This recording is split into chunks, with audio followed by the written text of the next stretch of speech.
Hey, good morning, region. It is 6:03 here on a cold, wintry morning here on the fall of Chuck. Now, the winter of Chuck's discontent, as I think we need to start calling it. A lot going on in the world of news, not a lot of good news. We got updates on shootings at Brown University, Bondi Beach, Australia. It's now been confirmed that Rob Reiner and his wife, Michelle, were killed in their home, allegedly by his son. So we'll be talking about that. Just a tragic end to an incredibly talented actor and director. Before we get into all that, let's take a quick look at traffic and weather. Traffic so far looking good this morning. Not much to report.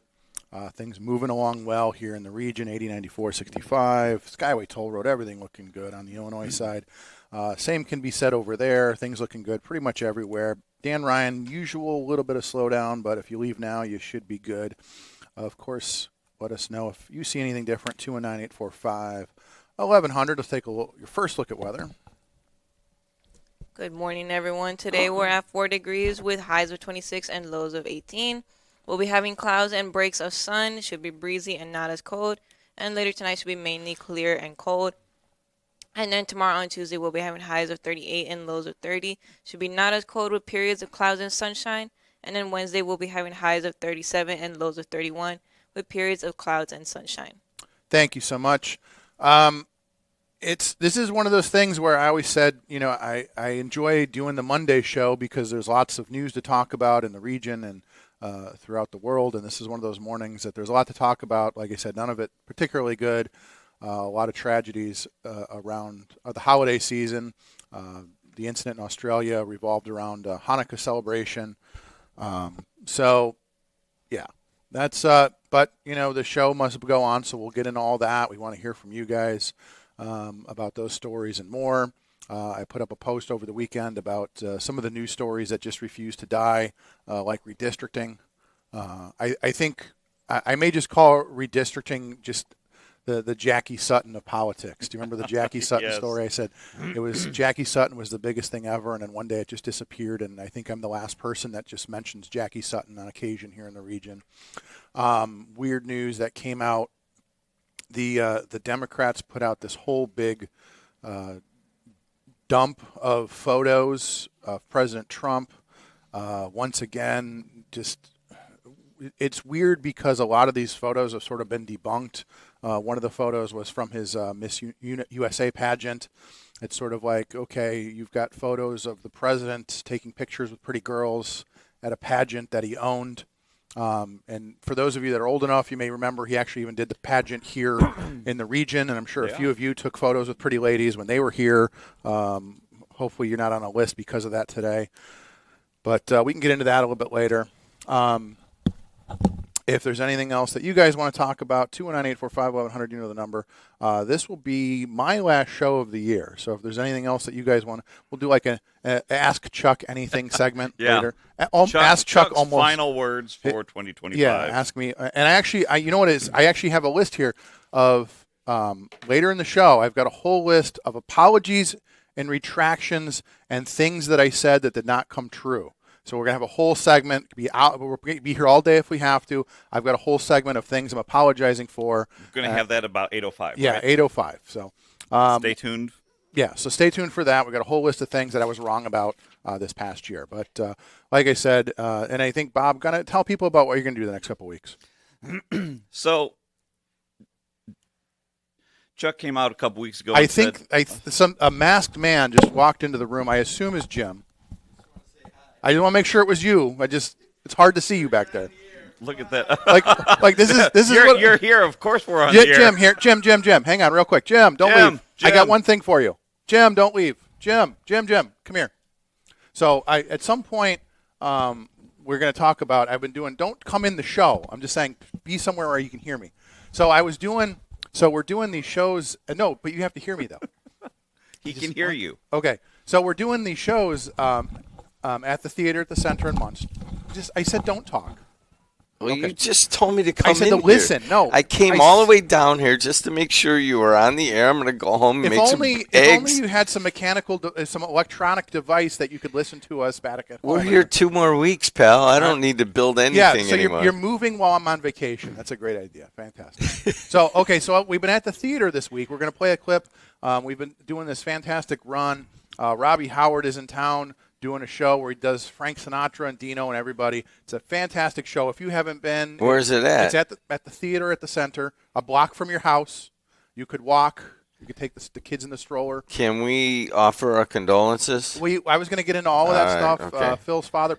We have a whole thing where we do things in order here. It's a weird All right, thing. well, what are you But what I was pointing going to out? say, I want to go back to okay, home. so we've done about 10 shows, and at every just about every single show at this point, an older gentleman will walk up to me and go, "You know what Jed did to you on the air that last week? That wasn't right." When he was talking about your flannel, he said that wasn't right. He goes, "I don't know where he gets off talking to you like that." So I wanted to just say publicly, like I heard it like 5 times in the last week, like, "Oh, that wasn't right what Jed said." I said, "Jed, I love you, Jed. We have fun. I appreciate you." And I tell him, I tell every one of those guys, it's all in good fun. Jed knows I'm a fantastic dresser, and that's why he makes fun of me, because he knows he can't keep up.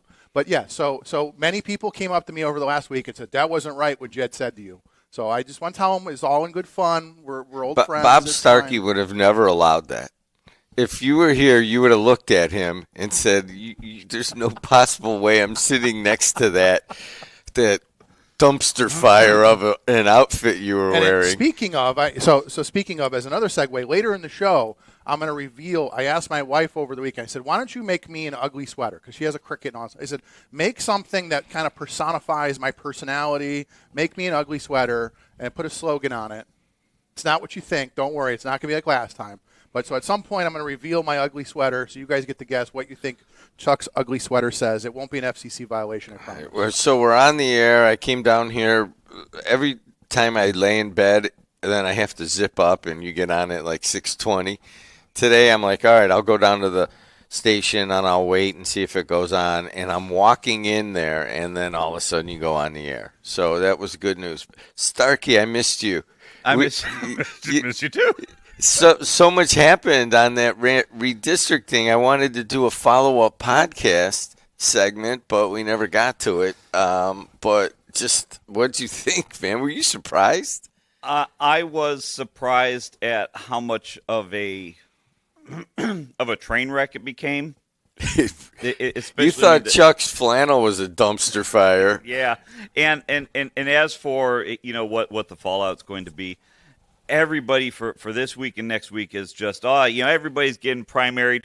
They've got this Turning Point USA saying they're going to throw $8-10 million at.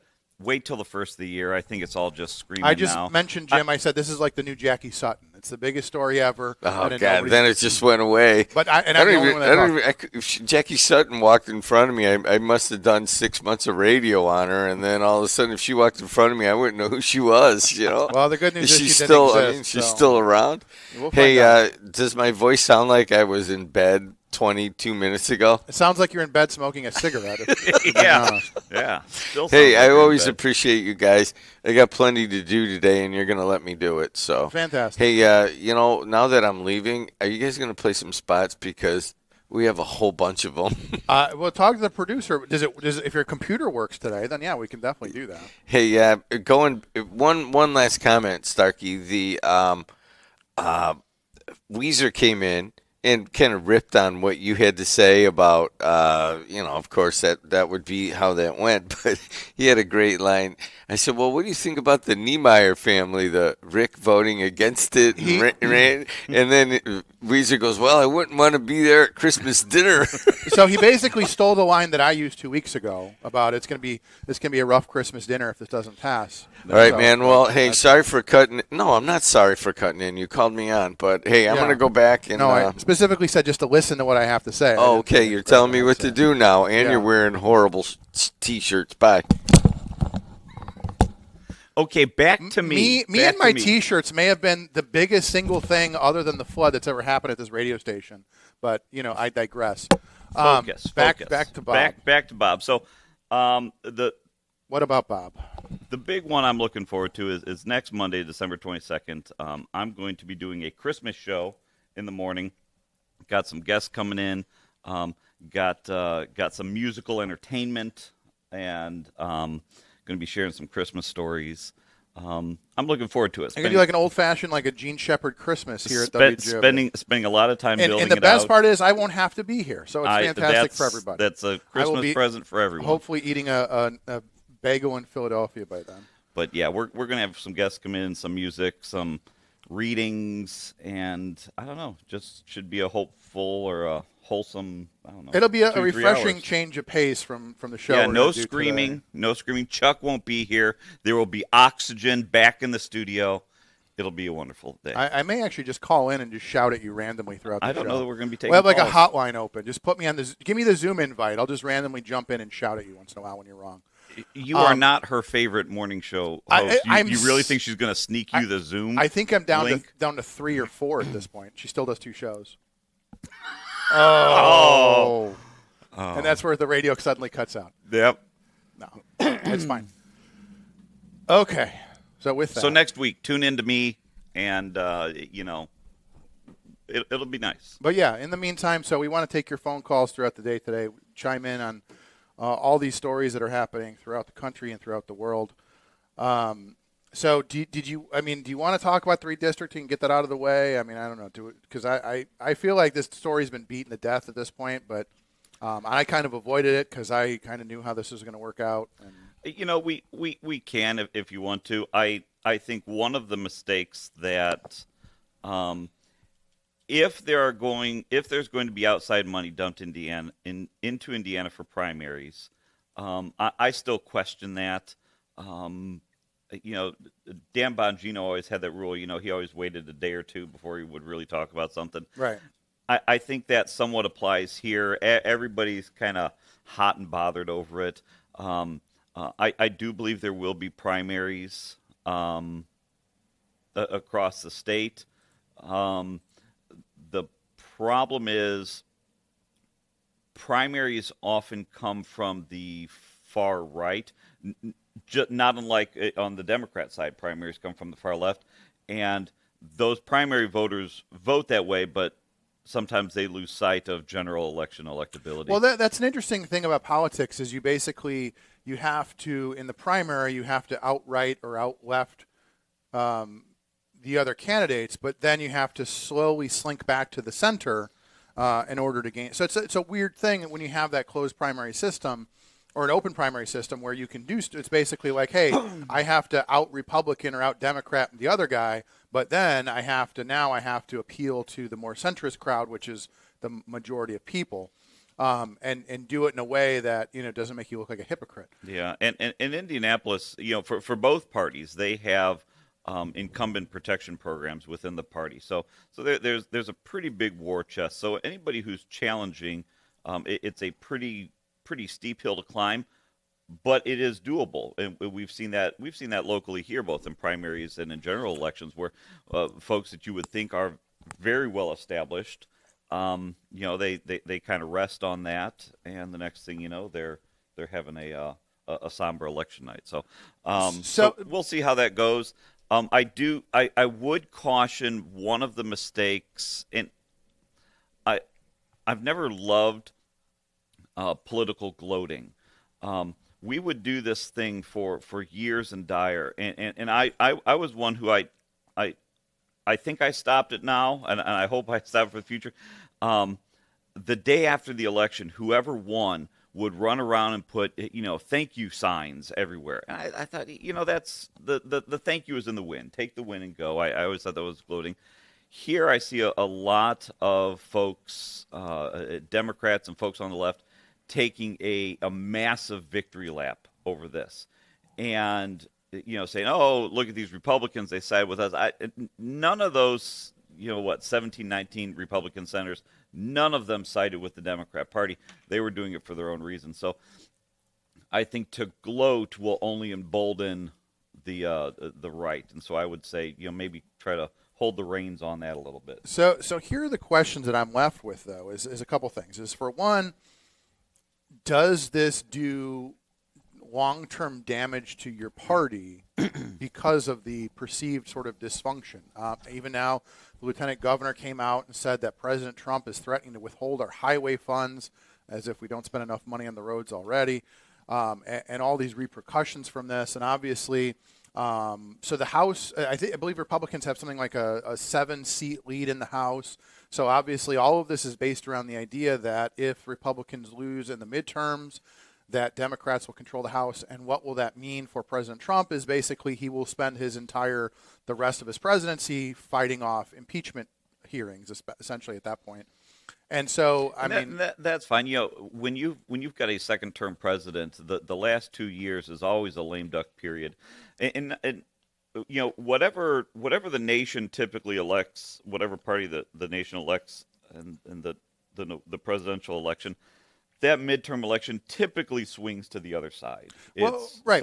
But what my point is, though, is that should Democrats take the House, there will be, just like the first term, there was never-ending Russia. Like I said, the word Russia never left the CNN screen the first term. Yeah. The second term, it's going to be just constant impeachments. It's going to be constant. I know they're going after Hegseth. They're going after RFK. Basically, this will be just political gridlock.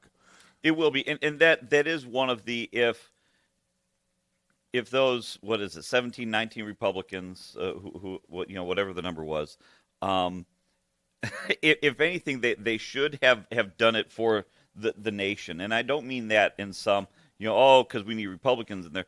But it's going to be 2 years of just mindless garbage that, if the Republicans are smart, they'll sit back and they'll just, let the Democrats do that so they can, so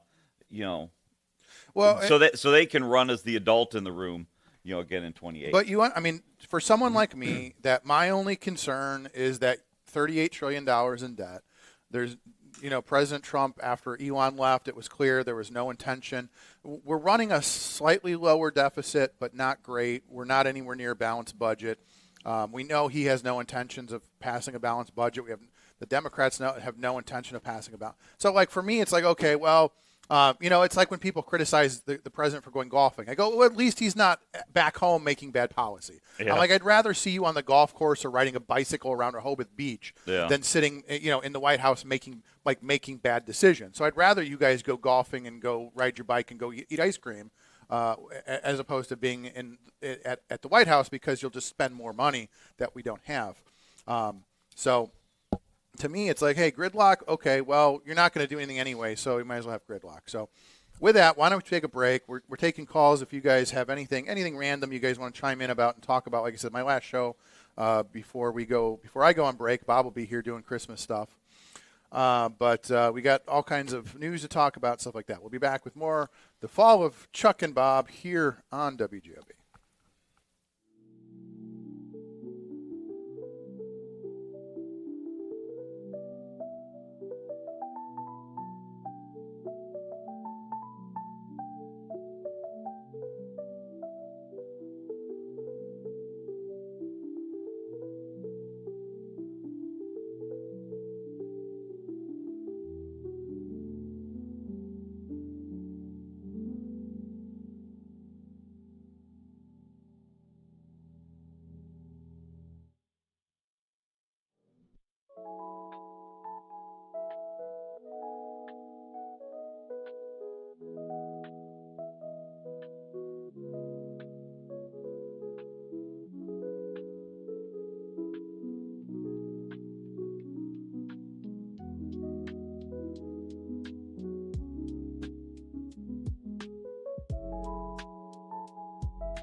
.624 here in the region.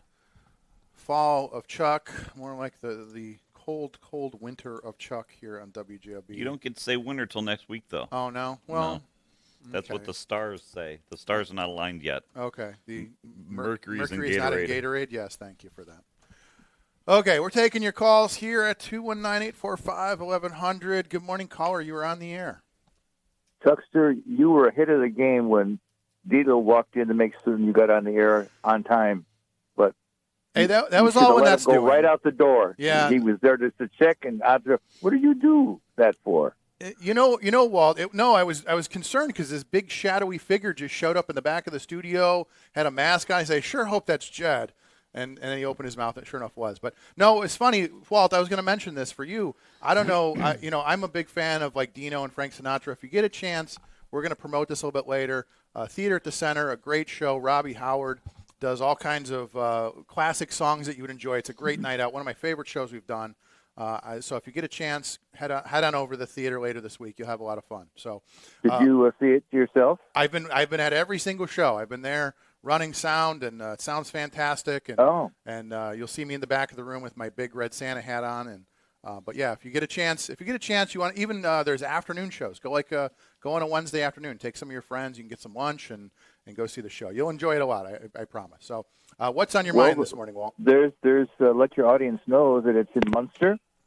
It is in Munster, yep, and we've got shows. It's on Ridge Road. It's about a mile east of Calumet Avenue, and there's plenty of parking Absolutely. for free. For free parking, And, which is a rarity these days, yes. And if you're lucky, the gift shop will be open. Lots of cool stuff to buy, and of course, if the main gallery is open, that's always good to take in some great art.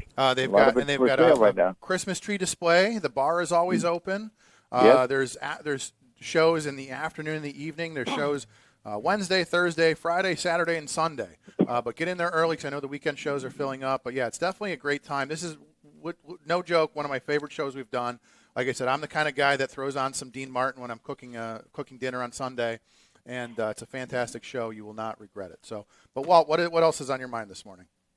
Well, here's the item out of yesterday's Chicago Sun-Times by longtime Chicago reporter Franz Spielman, no Republican, I would say.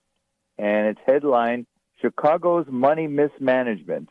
No matter how and when budget stalemate ends, cities' bond ratings likely to drop to a notch above junk, which will make borrowing to rebuild aging infrastructure and replace shrinking federal and state funding much more expensive. How about that? So we've seen this, for instance, I don't know if you get a chance to go and watch some of these Brandon Johnson, just these discussions about him trying to justify. He's raising taxes on literally everything. He's in some communities, like in Inglewood, they're seeing their property taxes double. So I expect to see some more U-Hauls coming across the border.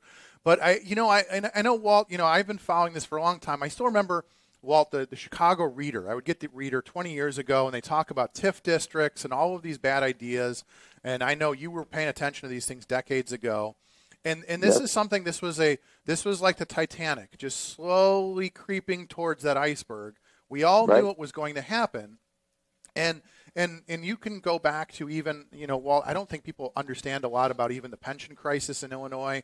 I think they have the largest pension debt in the country now, and the best part that I always chuckle, Walt, when I hear this is that Illinois has continued to make laws so that they can underfund the pensions. And what I say, I slow down when I say this. When you underfund a pension, like imagine you promise an employee a pension and you're only putting 50 cents on the dollar, 20 cents on the dollar. For every year that you underfund that pension because of compounding interest, it gets progressively worse. And so they are creating this debt snowball that is becoming an avalanche. And by their own design. I mean, they are the ones that literally passed the laws that said, I'm going to promise you guys, they call them the pension millionaires. Everybody that is an employee of the state of Illinois retires like a pension millionaire if they're there long enough, but there's no money for it. And this is economics 101. This is something I'm sure you taught. It's like you can't do this. You can't promise pensions and underfund them because you will have a crisis on your hands in the future, and that's where we are now. can't spend money you yet don't have. And the Chicago Democrat establishment has been warned repeatedly by organizations like the Civic Federation and so forth. And I've watched Chicago Tonight almost steadily for the last 20 years. And you've had these gentlemen from the civic organizations of various kinds warning, you must stop spending you don't have because eventually you're going to hit a wall. Right. And Chicago Sun-Times was part of the problem. I mean, and anytime people like that step forward and said you have to stop spending money you don't have, they were ridiculed as Republicans, and you're lacking a passion, and you're a racist, and now it's Nazis. I mean, it's just insane. Well, and here we are. Well, this is the thing that I always say, and J.B. Pritzker is a perfect example of this. You elect a guy who says, I'm going to tax the rich, and the first thing he did was he started passing taxes, a gasoline tax, an alcohol tax, cigarette tax. I mean, basically taxes that disproportionately affect poor and middle-income people, and yet they reelected him. So this idea that, like we're going to tax the rich, that eventually trickles down. And now everybody's garbage is going to double. Their water is going to double. Their property taxes are going to double. And you're not even fixing the problem. You're just making the Band-Aid slightly larger. You're not even stopping the bleeding. And this is the thing, is that all of these promises will eventually come back to disproportionately affect the poor people. And that's where Chicago's at now. Why is it that Democrats are so violent and so reckless when it comes to finances? Well, and this is the thing, and I look at even the Mamdani situation, and I say none of this, like even these interviews where he says, we're going to give free buses, and everybody says, well, that sounds great. And so what was it like? I don't know, hundreds of millions of dollars. Like, well, where's that money going to come from? And they just kept, no, you don't understand. It's free buses. Like, oh, the drivers are free, and the buses are free, and the gasoline is free. Like, everything's just free. Like, and that's the thing, is that, this is that problem. And I think, and honestly, both parties are culpable here, Walt, is this idea of people always want free stuff, and nobody ever stops to say, is it really free? Is there a free lunch here? Or am I going to pay for this on the back end? Or will my grandchildren pay for this? And I mean, that's sort of the thing, is that I think when you ask about the bigger cities, I think because they are bigger cities, you say, well, they're all Democrats, that's fine. They want to make these promises. In Brandon Johnson's case, he has to support the CTU who got him elected. He has to come in. And I know people, Walt, that have come to me and I said, I know a guy who used to wear a J.B. Pritzker hat. I said, why are you wearing that hat? He goes, well, I phone bank for him. He promised us, I'm a government employee. He said, you guys helped me get elected and you're all getting raises. I said, but your state's broke. How are you going to get a raise? I said, it's great that you're getting a raise, but who's paying for it, right? So I don't care. I'm getting a raise. I mean, that's the whole philosophy of, I don't care how we pay for it, I'm getting mine. And that's the problem that we inherently have in this country, Walt. Mamdani was asked, how are you going to pay for all that stuff? And he said, raise taxes on rich people and the white areas. Now, if a Republican had made a racist statement like that, do you think he would be left off the hook by the media? Right, but you're also going after the people that can afford to live in Florida for 6 months and a day out of the year to not pay your taxes. So, I mean, that's the difference, is you're going after the people that are upwardly mobile that can afford to have a second house and live there long enough to not pay your taxes. I mean, this is the thing, I think that's the short-sighted when you have a school teacher or somebody like Mamdani who has never really, had a real job, run a business or anything like that. They think, oh, yeah, they're just going to pay those taxes. Like, people aren't wealthy because they're dumb. People will find ways to not pay your taxes, especially when your taxes are not fair to them. So I feel like I should rip my shirt off at this point, Bob, but maybe we'll save it for the next Please segment. don't. Okay, well, hey, Walt, we got to take some other calls. I always appreciate your wisdom. Sir, you have a great Christmas and New Year, and I hope to hear from you in 2026. Merry Christmas, Happy New Year Thank to you, everybody. Sir. Okay. Appreciate you, Walt. Okay, next caller. Good morning. You're on the air. Good morning, Charles and Atlas. How you boys doing? Good morning, sir. Weight of the world on my back. I think you got the weight somewhere else, but don't worry about that, dude. At least you're smart enough to bring a laptop in. Hey, if you got is Jed there? Because if he's got like a 28-inch wide laptop, you ought to plop that on the desk, Chuck. It'll make you look a little smaller. I will. We can go for a run. We can go for. I would even go for a bike ride. Just to show you how athletic I can be. We can do like a you we can couldn't do like a whip me out triathlon. a bike. you couldn't whip me on a bike if you had a motor on it, dude. Come on now. But the running thing, you got me beat on that now because my knees are a little iffy, to say the least. Yeah, I've seen But I can you're about 6 inches shorter with those knees bowing out. But anyway, go ahead. Yeah, I'll still take in half-court basketball. Okay, You just we can do that. slap the hundreds right on the desk. That's not a problem. I think I've got about a foot on you. I'll just slap you down. But anyway, come For on. go those ahead. of you listening, Listen. this is the measuring hour on WJOB. This is the peeing contest on Monday. Okay, go Yeah, ahead. this is two dorks peeing into the wind, wondering why they're getting wet. Yep. Hey, little breaking news. South Shore trains are running a little bit behind today, about 30 minutes. Let they me say. let me open up my email and see how. Oh God, I've got 18 alerts from the South Shore. Okay, let's. Yeah, and Thank you. apparently, if you were waiting to go to a Cubs game over the weekend on the South Shore out of East Chicago, that train might not have shown up for you, but they didn't release how many didn't make it. I mean, okay? but hey, but don't worry. The train to Lowell and the train to Valparaiso will be transformation. This is Mad Mac. I'm going to digress for a second. I was posting about these plans that the South Shore came up with, these harebrained schemes to run the train to Lowell. I posted it like in the Lowell page. 80 to 90% of the people said this is ridiculous. And of course, there's always that one girl or one guy. It's like, oh, that's going to be fabulous. I can't wait to ride the train. It's like, yeah, the Cubs game. So the Cubs game once a year. I'm going to go to Macy's. Okay, so to your point, let's hit this. So here, I literally, no joke. Not too much, because we all know where it ends. So this is the latest update from a few minutes ago. Update. Westbound train 104 has been combined with 106. 106 is delayed. 108 is delayed. 10 is delayed. All the trains heading west are delayed on the transformational billion-dollar train that's never late. And we'll get you to work on time. And you wonder why they don't want to talk to you. And I wonder why. Yeah, they're going to say, that's misinformation. No, I'm literally, like, you should see this, guys. I literally, every day, I get like 20 alerts from the South Shore. Every train is late. And then when somebody goes, Chuck, yeah, that's not right. I go, here's a screenshot. Every train's late, especially on a cold day like this. They're just, you can't count on this railroad. That's my joke. It doesn't run on cold days. It doesn't run on hot days. It doesn't run when there's leaves. It doesn't run when it's windy. But other than that, it's transformation, and it'll get you to work on time. I digress. Mad Mac, how are you this morning? Hey, Bob, I'll tell you this. I think Chuck heard this story before. I'll make it quick, and I got a couple other little things for you real quick. But back when I was riding the train, like in, 92 to whatever, like 25 years worth, it was so bad they held a meeting in the old East Chicago train station led by Fran Dupé. And they had May eight she rest people. in peace. Yes, go ahead. May she rest in. Oh yeah, and what a great politician she was. So, and she took control of the train. I'll straighten this whole thing out. So they all sat against the wall. Nine of these dimwit Democrats. What's your problem with the train? Well, it doesn't run, doesn't da-da-da.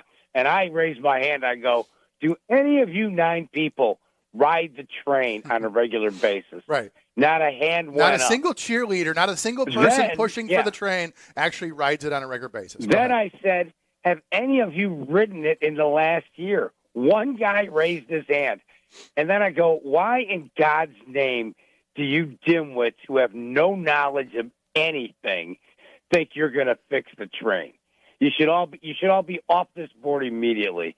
And then people just started walking out, and we left. We go, we're it's like I should ask my dog, hey, can you run the train a little better? And what was that? That was like 20 years ago, you said? No, it's about probably actually at this point probably about 30.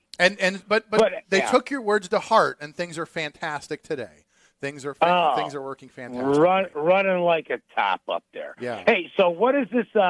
You said there's a Christmas show at There's a Christmas show at Center Theater for Performing Center. Arts? Yeah, we'll play a little bit of Robbie Howard in the next segment. But yeah, it's a great, like I said, if you're old school, you love Dino and Frank and guys like that. You love just some classic Christmas music. He is fantastic. One of my favorite shows. Afternoon shows, evening shows, starting on Wednesday. Oh, this guy Sunday. does both. He does everything. I don't want to ruin it, but the guy does everything, and he's fantastic. He comes from Las Vegas, old school Vegas guy, fantastic guy. Oh, nice. You'll love it. It's a great show. It's a lot of fun. If anybody out there, like, you're thinking about what to do, like, take your, if your parents are old school, like Dino and Frank, take them to the show. You guys will have a fantastic time, I promise. So, but yeah, great show. I hope to see you there. Can you guys drag some Christmas lights across the desk or something? because it kind of looks a little dark and dim with we dim used in to there. Lynette, the younger folks used to have a tree. You guys were in charge of. I don't know. If I that was told it was tradition- going to be decorated after You should after ask- Thanksgiving. We're it wasn't. thinking of doing that again. You think about like December 23rd, we'll have it up. No, like, December Yeah, 22nd. the- If I have to come in over the weekend, December 22nd for my Christmas show, it's going to look good in here. We're gonna have a call with Matt and all those guys. Say, where is the Christmas tree at? That's your Man, one just hang job. some lights or something. Yeah, Just, I agree. Put them on the ground, plug them in, anything. Put them around your neck. You might, you might Epstein yourself, but don't do that. Hey, has anybody identified the shooters yet down in Australia? Yes, they have. It was And who might they be? it was a father-son duo. We got team. that part, yeah. Um, Any names you want to put out here? I have two. I couldn't pronounce them. I Give it your best shot. Are you still there? Or what are you waiting for? I'm okay. So, Naveed Akram. What are they? They're Irish, right? Polish? Are they Britain? Might they be Italian? So Or do I have to put down my $1,000 bet, as always, and say they're probably with the jihad group? So Yeah, I'll let's- take jihad for $10 million. I understand your need to politicize, but I mean, again, a terrible tragedy. No, The no, no. Victims Facts- declared. This is these were Facts of life. right. So, Chuck. but that's what I'm saying. Just you could put the facts out and let the people put the two and two together. So we could say this is a terrorist incident. It targeted Jewish Australians aged between 10 and 87, one of which was a Holocaust survivor who died while shielding his wife from bullets. It's just. It's unbelievable that this is happening. The suspects are a father and son duo. The religion of Sajid peace Akram strikes again, and huh? Naveed Akram. The father was killed. The son in grave condition. I watched footage. It's when we talked about this a few weeks ago. The footage is horrific. The idea that the human brain is not meant to see these things, and yet it's all over TikTok and I mean. The shooting from multiple angles. You had the police hiding while a guy that runs like a fruit stand came out and tackled them. The police were hiding behind their cars, just like at Parkland.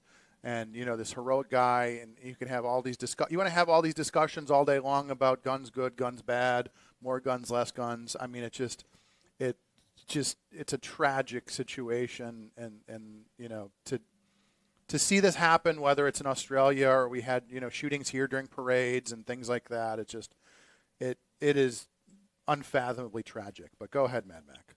Yeah, don't blame the religion of peace. I mean, they had nothing to do with it. So I don't know what to tell you. And you're going on break, Chuck? Is that true? I'm going to go on break, so Bob will be filling in doing Christmas type activities while I take. Where the hell are you going? What are you doing? Where I always go. I'm going to go sit on a couch in New Jersey for a week. Oh, well, just one time then? That's not that bad. All right, well, Chuck, listen, I hope I see you up at the center. 'Cause I hope I'm you do, definitely too. Go, Yeah, go to that show. Yeah, we've got shows, like I said, starting Wednesday night through the weekend. You will enjoy it, I promise. It's like Walt said earlier, free parking. There's a bar, there's a shop, there's all kinds of Christmas stuff. You will enjoy it immensely. So, Mad Mac, Well, Merry Christmas and to Happy you. New Year to you. Same to you. Bob, not to you yet because I'll rip you to shreds next Monday too. Oh, he's looking. Anytime. Oh, he said he's not. I mean, he may not be taking calls, but we'll see. Okay, I'll take your we call. appreciate that. He'll be taking calls, or I'll be coming through that front window, brother.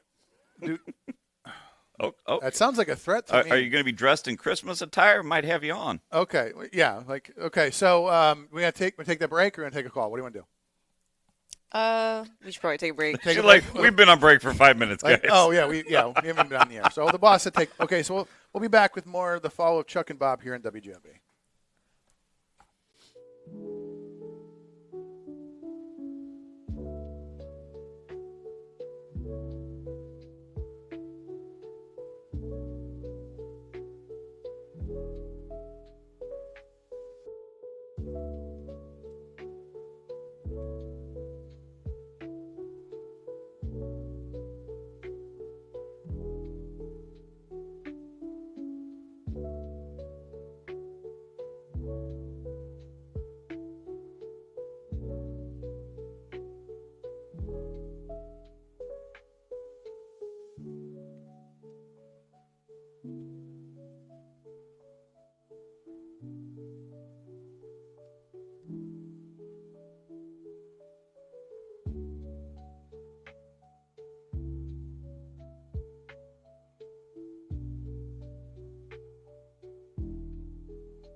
If you can use some exotic booze, there's a bar in far Bombay. I've been a puppet, a pauper, a pirate, a poet, a pawn and a king. I've been up and down and over and out, and I know one thing. Someday, when I'm awfully low, when the world is cold, love and marriage go together like a horse and carriage. This I'll tell you, brother, you can't have one without the. Fly me to the moon, let me play among them stars. We have a fantastic show, and what makes it a great show is that there are going to be 30 guests that are coming with me. I've got Andy Williams, I've got George Jones, Fats Domino, and who else? Oh, Dean Martin. Dean Martin, one of my favorites of all times. Everybody loves somebody sometime. Everybody falls in love somehow. And then we have Bobby Vinton, Randy Travis, Ray Charles. Roses are red, my love. Violets are blue.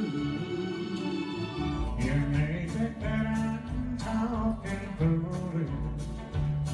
You may think I'm wild and free. Georgia, a song of you. Whisper sweet and clear, like moonlight through the pine. And let's not forget the Righteous Brothers, Elvis, Paul Anka.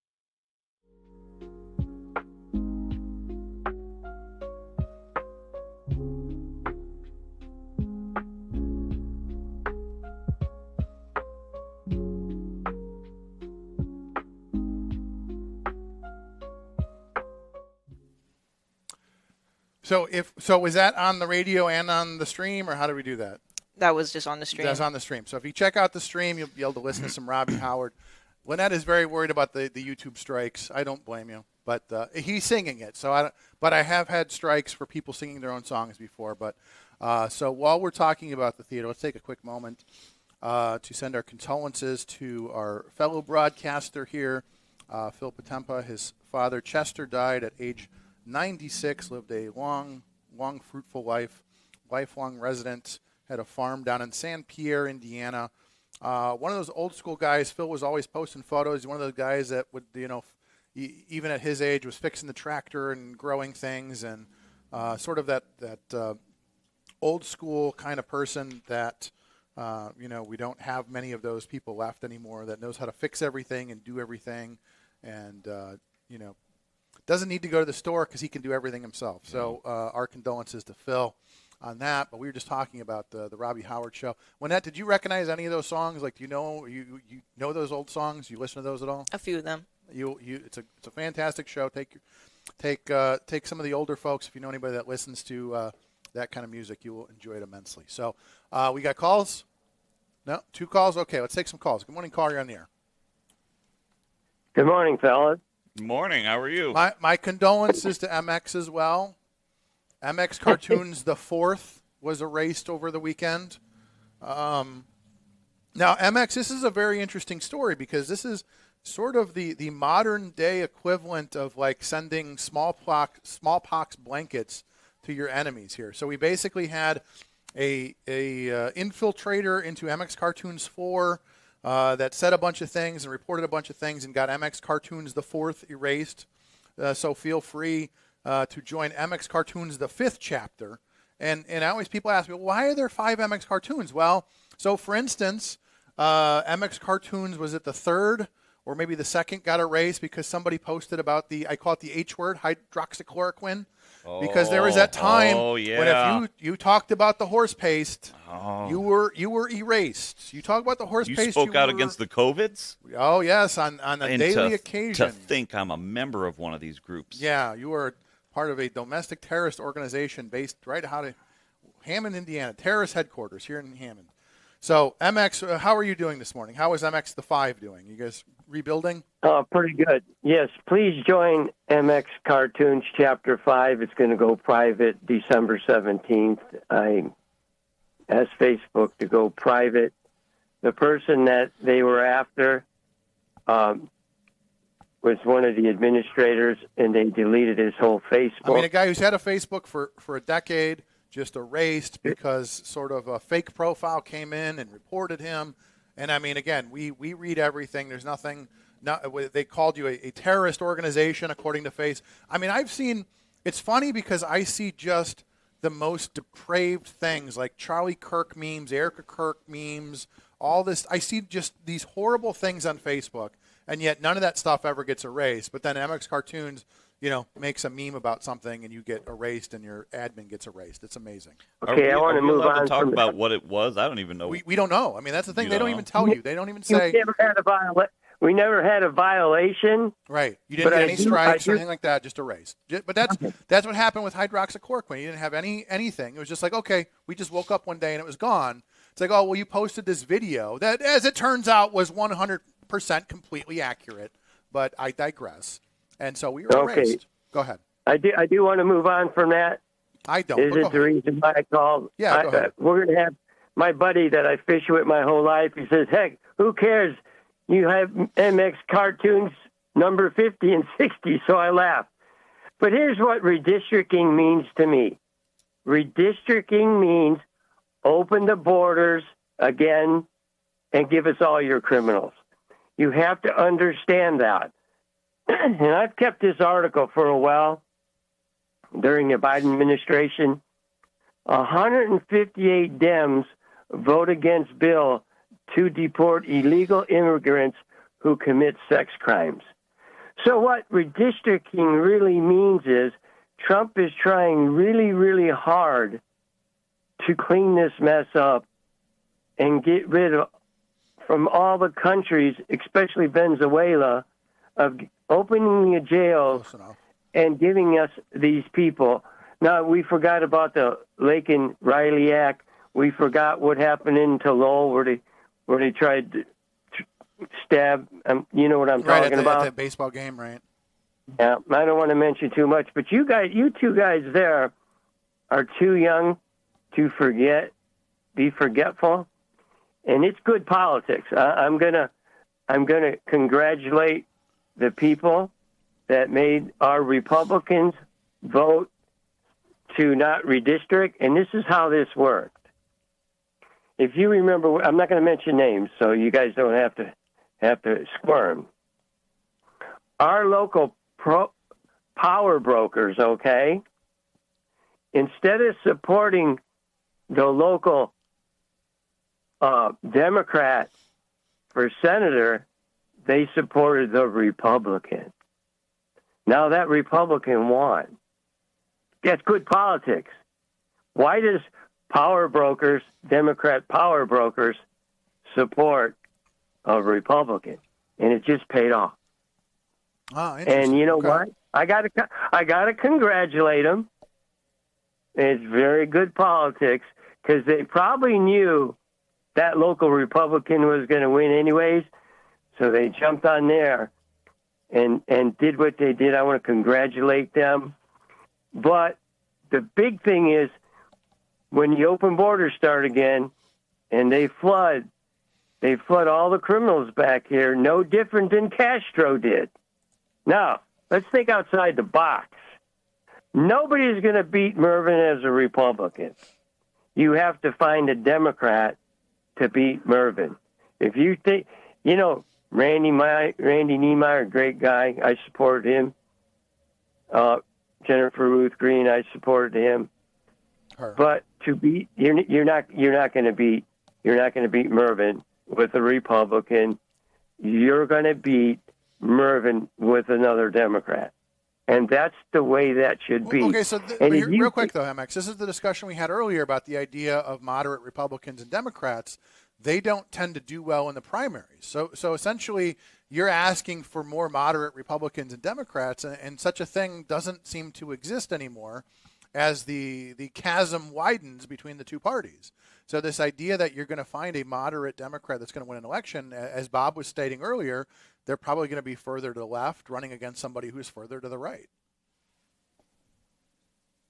Yes, but in California, they don't really care. They made sure that they gerrymandered theirs, and they got all Democrats. Pritzker don't care. Now this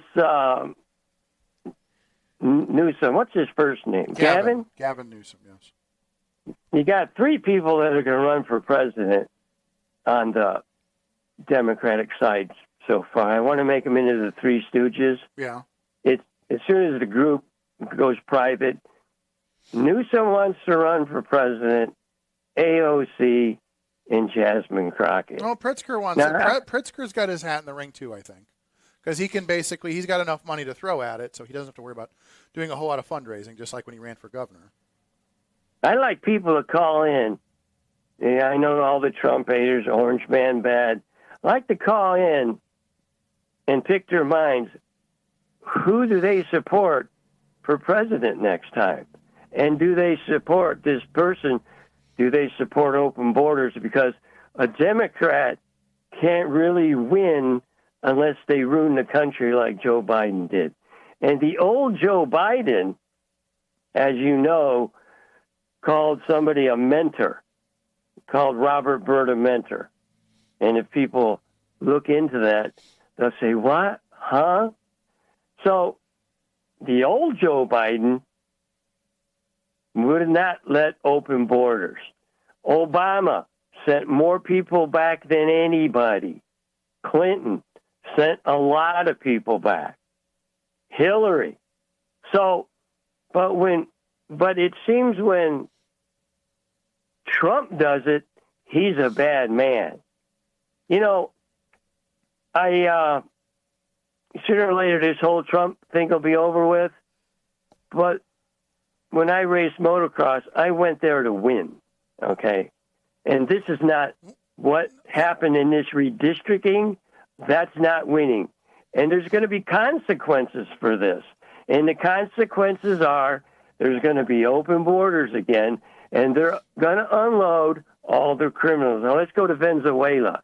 The reason why Trump is so hard on Nicolas Maduro, because, first of all, now Nicolas Maduro, he said he'll let the people that he's deporting back to Venezuela. He'll let them use the airstrip.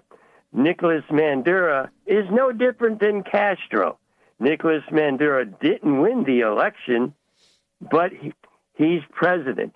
Castro didn't win any elections, and he's always was president. Well, but here becomes the question, though, is that this is an interesting thing. Like, why is this my problem? Why is what's happening in Venezuela my problem? Or how does it affect me or this community? Like, how does it justify, you know, I understand the justifying of the drug boats, whether I agree with the droning or not, or even, you know, now we're taking oil tankers. Like, how, you know, President Trump said, I'm not going to start new wars, and it really seems like he's trying to start a new war down there.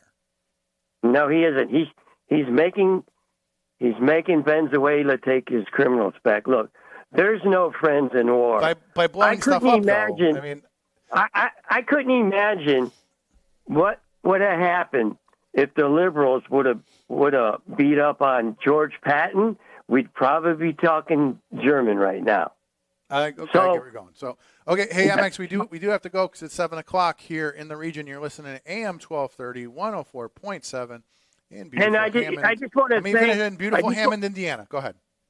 I just want to congratulate the power brokers in Hammond, and that one thing that they said about the Niemeyers at the Christmas table, There's another one for you. Thank you very much. Thank Chuck. you, MX. You have a Have a Merry good one. Christmas. So when you think MX number 5, like Mambo number 5, like MX number 5, Bam, bam. yeah, and then we'll have to work on a part 6 and a part 7 just to be safe. But again, it's like that's 6, 7. 6, Sorry. 7. Oh. Oh, sorry. There we go. Sorry. Okay, we're gonna take a quick break. Is that a smile? She's shaking her head in there like a bunch of. She hates this shit. She hates Mondays. She wakes up every Monday. And Mondays are she's the like, worst. Now, Now, Day. be Like, honest. oh, it's Monday Be honest. again. Does your hatred of the Monday morning show, does it like seep into your Sunday night? Like Sunday night, 7 She's o'clock, drinking. you're sitting there She's like, drinking oh at my like noon. god. She's like drinking just Jack and She's Cokes just all day. out there with Jack and Coke Look, I don't and a think. cigarette, look, just like, look, oh, here's the thing. though. tomorrow. Look, I'm going to tell you this though. I don't think Tom Dabberton makes her laugh as much as you do, but I'm just saying. That's true. Take that, Tom Dabberton, in the morning call here on Wednesdays on WJOP. We'll be back with more Fall of Chuck and Bob here on WJOB.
.704 here in the region. I completely blew off our 6:30 traffic, but the good news is Nothing changed. Nothing has changed. There's not much to report.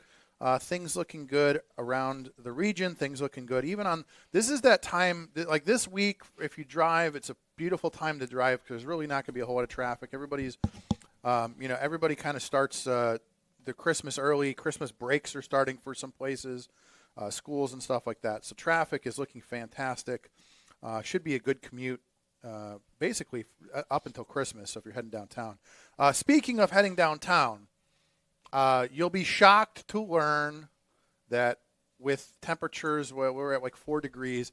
The train's running a little Don't late. spoil today. her weather Okay, forecast. I'm just saying it's cold out. They know it's cold out. train's running a little late today, as in, 20 minutes late. So, it's 4 degrees. You get to stand on a platform for 30 extra minutes waiting for your train. That may or may not come.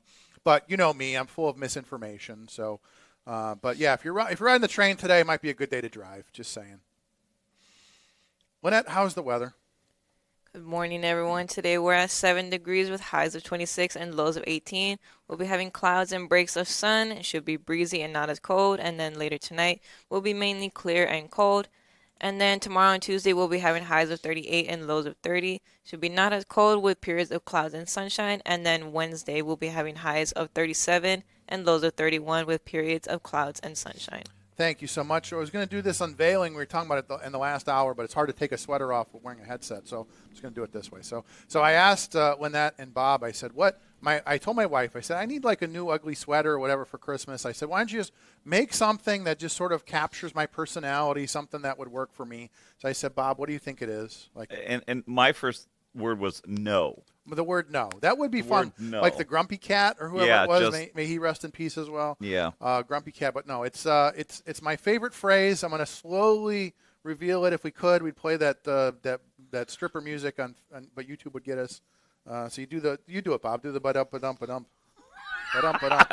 I am not going to. No, that'll be your campaign ad. Wow. Whoa. Whoa. All Okay, right. there you go. That's Fantastic. She's on the fantastic. button. Look at So If that's the thing that gets us a strike. Okay, so there it says, it's a beautiful Christmas sweater that says taxation is theft, one of my favorite phrases, because that's, it's true. It should have said, like, TIF districts are theft. Maybe that's a Hey, super, now I got that's deep on Bob. Oh, first of all, your show is garbage. Okay, thank you. Yeah, then it's half garbage. You're half the battle, buddy. So it should say stiff districts are theft. Maybe we'll put that on the next shirt. The trains are late. The stiff districts are theft. Maybe that'll be my shirt for next year. But yeah, so that's my favorite phrase. And prove me wrong. Feel free. Call in and explain to me why I should pay 50% taxes. For things. I don't even want to get into it. You guys know. It's just like. The amount of taxes that you pay, but remember, Bob, I'll digress for a second. I rarely ever complain about like my property taxes. Not a big fan of the referendums, but I think that on a local level, I am able to pay taxes. I'm able to air my grievances to people when I need to. So, property taxes and stuff like that, I don't have a big issue with that. I think we have a fair tax system when it comes to that. It's just this idea of, local option income taxes and adding cloud taxes. And even Walt and I were talking about Brandon Johnson. He's going to tax everything that moves to pay down a pension debt, to pay just to scratch the surface of a pension debt crisis that they created. They're going to unfairly, all these gas taxes, all these alcohol, cigarette, you name it, taxes disproportionately affect lower and middle income people. And yet you vote for them, which is baffling to me. Your taxes double, and yet you still vote for these people. And nobody ever goes, hey, maybe we should look at cutting back a little bit. Maybe we can't deliver all the things that we promise. But no, guys like Mom Dami, everything's gonna be free. We're gonna get rid of the cops, and when there's a crisis, we're gonna call. You're gonna call 911, and a social worker is gonna show up on. You're gonna ride the bus, the free bus to your house, and they'll deal with your problem. Like it's comical that these people are in charge, and they think that the same ideas that haven't ever worked are going to work. And and importantly. Amy, if you're listening, that was Chuck's way of saying thank you for spending time with your Cricut I told machine. Her the text was very complicated. And the text is good. So Becca has one of those, and I've seen her taking the little hook thing and taking all the things. That is very time consuming. Yeah, to do all it was. Of that. It did all night. I went to bed. I'm like, I'm going to bed. Good luck with my shirt. So, but I told her you didn't have to make it all. So good job there. Thank you for that. Becca has made my Disney shirts. She will make themed Disney shirts. I'm going to report you right now. You get a cease and desist from Disney using that font. And one more thing before you go on another rant. Lynette, do you just have the stripper music on like a hot button back there that you can just No, there's other sounds. You just typed in stripper sound Just effect. type in stripper sound effect. Okay, that was incredibly on point. Yeah, kudos to that. Kudos to you for that. Okay, well, Yeah. she says we got calls. Let's go take some calls. Good morning, caller. You're on the air. Good morning, Chuck and Bob. How are you, Good sir? morning. Yeah, well, first thing to start out with, Sunday I had some steak sitting on the counter thawed out, was going to go outside on a grill and fire it up. Well, by the time I fired the grill, my steak was frozen again. Oh, yeah. But, I was watching the wonderful Navy won the game Saturday, but I laughed because, President Trump was walking down the middle saluting both sides, okay? And all I got to thinking was, now, if that was Biden, he would have had to be in a wheelchair, and Frank Mervan would have broke his back to get a hold of the CIA so where he could push Biden through that thing, and so he could be in a photo shoot. That's what I was laughing because I was thinking if that was Biden doing that, he had to be in a wheelchair, and Frank would have broke his back to get that over there so he could push Biden across from one side to the other. I laughed at that situation, and then I don't have much to complain about the politics. I mean, they're so stupid all the time, stupid dumb. Well, I was I was mentioning Robbie Howard. We were talking about because one of his impressions is he does an impersonation of Johnny Carson. I said, like those of us that grew up watching Johnny Carson, we talked about how you didn't really know his politics, but he always made fun of everyone kind of equally, and nobody got outraged. Like back in the day, you could say, hey, whoever the president was, you make some jokes at it. I was trying to watch, I tried to watch Saturday Night Live when I came home Saturday. I mean, I'm pretty sure the first, but it's like every once in a while I'm hopeful that maybe they're going to do a sketch, with a character like in the old days. But no, it was just beating up on Trump for 90 minutes, and at a certain point I fell asleep and tuned out. So, but again, it's disappointing because you're alienating half your audience. Even for me, I'm like, okay, yeah, the first thing they had Trump on the plane and all that stuff like that. That was funny, but then an hour of that, I was like, no, I'm checking out. So, yeah, it's like, I was somewhere this weekend, and people know that now that I'm retired, I got more time to spend studying politics and stuff and doing what I want to do, and they're wondering what I'm doing, and I explain to them what I'm going to do. I says, wait till the primary comes up. You're going to see me explode. I says, there's certain people that I've got to campaign against the other person to run for it, to get this person out, because they're wasting if somebody's going to do something, well, they hardly ever do anything good up in Washington, and we got to pay them. But maybe we could get this one person out of there, and then that way that one could be paid and do something honestly for our district and our area. Well, here becomes my issue, and I mean this is open for both sides. Is this idea of, I mean, obviously for me, you guys all know what I care about. I care about low taxes. I care about, living someplace. I said I sleep better at night living in a community and in a state with a balanced budget, a safe community. Bob, you guys do a great job. You've got a safe community, one of the safest in the state and in the country. I mean, again, and again, Bob, it's not that hard, right? You have to put in some work, but it's not that hard to have a safe community with a balanced budget. Bob's not up at night going, how are we going to keep the place safe? You just do the right thing. Like, this isn't rocket science. Like, that's the thing that's frustrating, is having a nice community like Dyer, St. John, Griffith, like Rick Rifa. I can't say enough about the guy. Like, just show up and do the right thing, and everything. Like how hard is that? How hard is that, Bob? He puts on a few too many Christmas events, but other than that, the people love it. They pregame and they have Christmas fireworks and whatever. But I mean, again, it's like, how hard is it to just do the right thing and have a balanced budget? And like, it's not that hard. It's not that hard.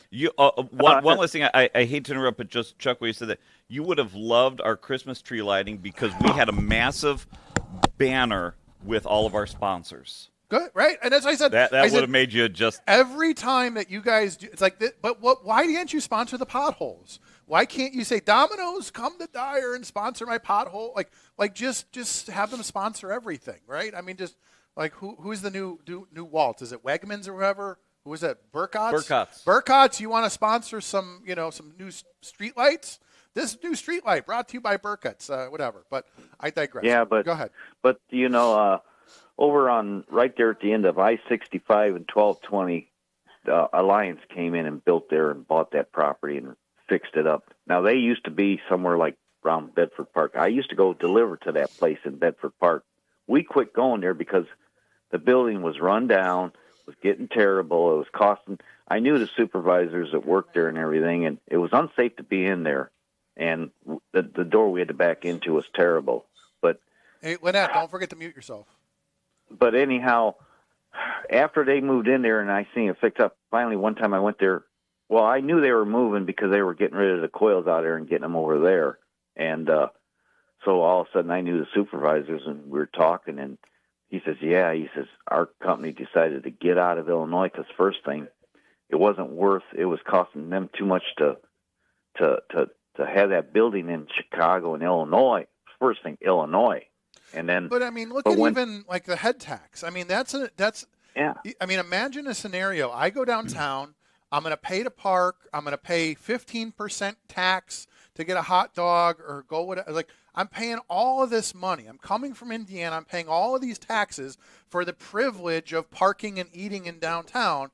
And they're like, that's not enough. Your employer should pay us $33 a month for the privilege of letting you work in our city. Like, that is head tax is the most baffling and backward tax I can imagine. Like, Bob, am I off base on like the idea like we're gonna punish you for employing people? Like, you're supposed to say, hey, come to town, we'll give you tax breaks. Not, hey, you created jobs, we're going to tax those jobs even more than we do already. I would love to sit in on some of those meetings because you really do just have to sit around a table and think, what can we tax? Right. And someone just looked around the room and thought, there's 6 people here. What if each person had to, we had to charge $10, $30 a head for that? I mean, the amount of mental acrobats you need to do to come up with some of these taxes from Illinois is. Well, we used to joke about they're going to tax air, and then they came out with the cloud tax. They tax you for using Netflix and using Amazon, and it just it's weird to me that government not one person. It's kind of like that meme, Bob. If you were in that meeting and they're talking about let's tax this, let's tax that, and you go, hey guys, maybe we should cut spending, and then they throw you out the window. Yes, ching. So it's like the place that opened up when they moved to Gary. It was so great because when we used to deliver up in that place in Illinois, it was more warmer outside than it was inside. We had to bundle up. But when I went to this place after they fixed it up, started building it up, and just spent money, the supervisor, I could go inside there, get out the truck without a jacket on. It was so nice in there. They've done it because he told me, he says the company that the owner can invest money here because they got extra money now. Their employees. Funny how that works. You have their extra money to spend. You invest it back into your business. You grow your business. You grow, and so what happens? You grow your business, and guess what you do when you grow your business? You pay more taxes. You employ more people. You pay more taxes. It's baffling how that works. You invest in a business, it grows, and you pay more into the community. How baffling that could. And they gave the employees a raise. They got more benefits now because I know. And your employees are happier because you got more money to invest in them, and you get to right. What a strange and foreign concept. That's the thing is I've talked to so many people that are leaving Illinois because, well, what was it? I talked to somebody else about other stuff this weekend, but I'm going to let you go so all the other yahoos. But everybody have a wonderful, safe day. Go ahead. Okay, Okay, thank you so much. I appreciate you. Have a good Christmas, sir. So we have one more call. Why don't we sneak in a call and then take a break? You want to do that? Okay, let's sneak in the last call. Good morning, caller. You're on the air. Chuck, you got to get a quicker hook, dude. That 8 minutes is 8 minutes of my life I'll never get back. I'm trying to give everybody a chance. It's Christmas. I'm trying to be 8 generous. Minutes. Okay, go ahead. 8 minutes of that. I will give you a 5 minutes rebuttal. How are you this morning? I'm great. I'm great. But listen, hey, I agree with you on taxation. I disagree with you on something else. Okay, the trains. No, F those trains. Hey, you put that on a shirt too. F those trains. That's his next shirt. F them trains. Dem. F D-E-M. them trains. Dem. Yes, dem. Okay, D-E-M, where do we correct. I enjoy the you- disagreements. Go ahead. I enjoy it. You had an earlier discussion with a short, bow-legged, bald caller. Yeah. And you could've guys were been you guys were debating your athletic acumen. Oh, here we go. Yeah, okay. You need to retract that. There was a viral video over the summer with that guy pedaling down Broad Street with the agility of a barrel racer. There is no way you're going to catch that guy on the bike. Look. It's Christmas season. In my mind, I'm like, I could go low here. I could take him out at the bow legs. I could go low. I'm like, well, that's kind of dirty. I'm like, I'm not going to go there. But you are welcome to go there. No one says you can't. Did you see that viral video I'm talking about? He is not going to be quiet. All right, I got another issue. Play a cricket sound effect for me. Well, it's like, did you say? I'm just going to play crickets. Or I'm going to.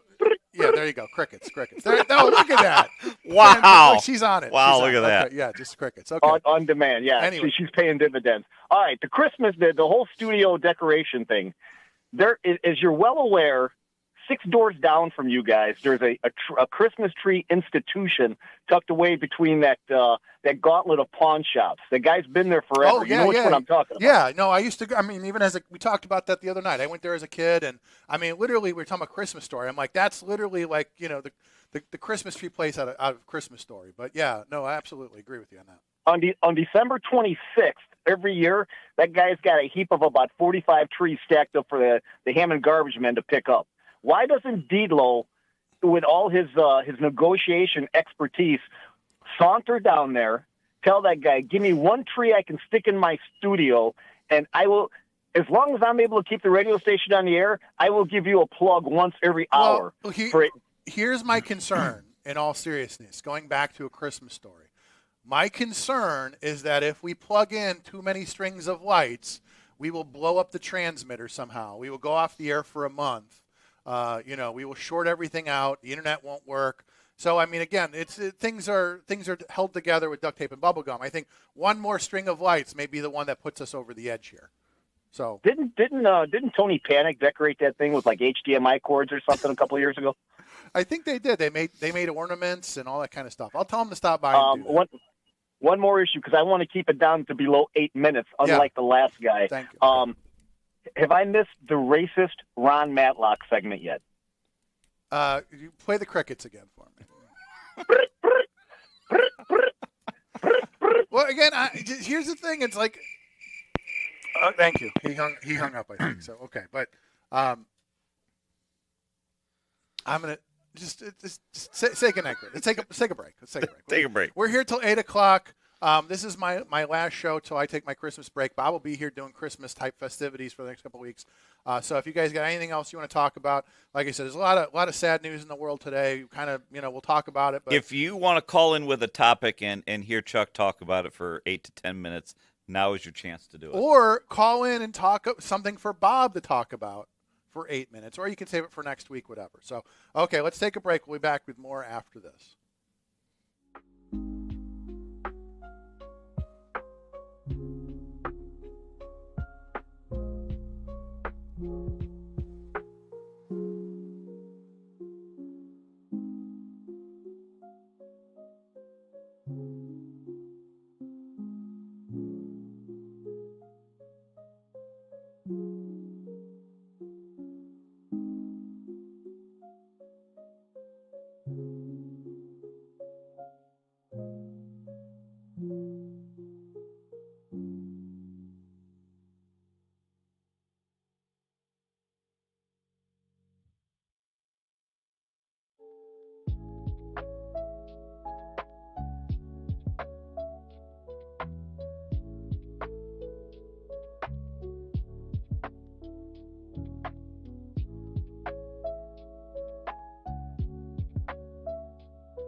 7:27 here in the region. Why don't we take a look at traffic and weather now? Because I know I'm going to forget later.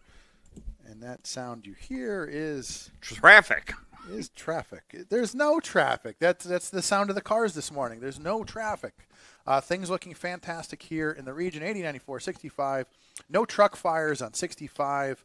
Everything looking good.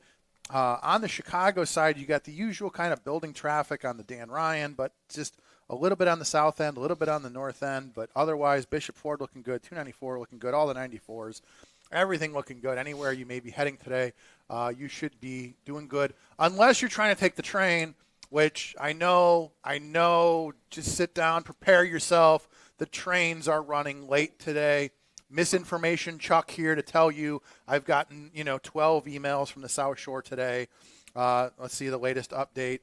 Oh, but see, this is the thing. Okay, due to earlier passenger interference and inclement weather, the following train, they're blaming the passengers. There's a passenger, standing in front of the train, no, please, let me on, I have to get to work. So they're blaming passenger interference and the weather. Trains are all 20 minutes late. So have fun standing on that platform in the cold going, oh, that Chuck, he's always full of misinformation about the train. It's a lovely day to stand here on the platform for 20 minutes when it's 4 degrees, waiting for the train, and hopefully it will be running this afternoon to get me home. And I can't wait till it takes me to Lowell and Valparaiso. How much could that cost? To be fair, no. To be fair, Lowell is closer to the equator, so it's warmer down there. So my guess is the trains will have a better run time because that is science, my friend.